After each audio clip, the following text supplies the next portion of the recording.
So I wanted to know why is it interesting for a firm like yours to sponsor an art fair? Yeah, I think just kind of like people tend to kind of group crypto into like a bunch of kids in their parents' basement trading. But crypto people are just like everyday people. Personally, I'm a huge fan of art. I'm really into classics, Greco-Roman stuff. One of my favorite period is actually the Renaissance period. So I know a lot about Botticelli and Raphael, and I like whenever I travel, I just go to the museums and cathedrals and spend like half a day in those places. As a company, like we don't just want to be successful in our business. We also want to share that success with the wider society on the things that we care about. Art is, just the most pure form of human ingenuity and creativity, and we feel it's very important for us to support it, even if there is not a business reason. And it just so happens that there is also a very good business reason for it, because this year we are also talking about NFTs. So we are already one of the largest crypto exchanges in terms of web traffic. We're actually number 3 in the world amongst the world's all crypto exchanges. But we only just started our NFT marketplace to allow people to trade, sell, have fun with digital collectibles, programmable art, programmable culture, as we like to call it. So when we saw that, Art Dubai is highlighting the amazing technology, how kind of blockchain and NFT can help change the art landscape, we felt it was incumbent for us to support it and to shine a light on how this amazing technology can help artists as well. Yeah, but what's your feeling about what is proposed in the NFT market as art? Mm-hmm. What's your feeling? Well, art is very subjective, right? And doesn't, like, one person's favorite may not even seem art. So Duchamp put a urinal up, and is that art? One of the but he was an artist for sure.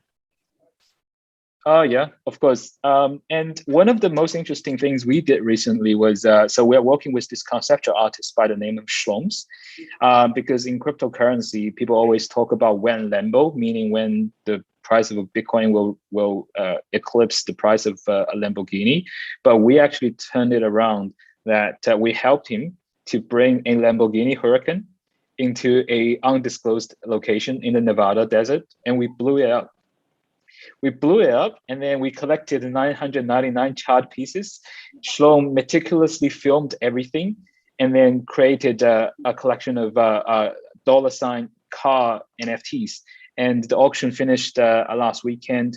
So it was hugely popular. More than 1,800 people participated. In the end, the proceeds almost reached 2 million. So, it almost reached 800 ETH. So it's more than 2 million. So you can actually use that money to buy 10 Lamborghinis.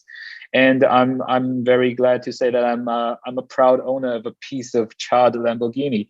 So is that art? But it's kind of like he isn't like it wrote, isn't it an opportunity for communication and marketing? Yeah, of course, but it's also just we want to be supporting art, and we want to be agnostic as to what is art. People have different opinions, and then in 40-50 years time, what is defined as art may be very different to what we think of it as now. So anyone who is pursuing an artistic endeavor, we want to be in support of it, instead of prejudging whether something should be called art or not. Okay, but as you began saying, you are very much into classical art. It's interesting to have your point of view on this side too, right? Yeah, I think just kind of like personally, I have very strong beliefs of what is art and what is not. But it doesn't mean that I should impose my judgment and my taste on everyone else. So your firm believe in the future of NFT in art as a good business, right? Yeah.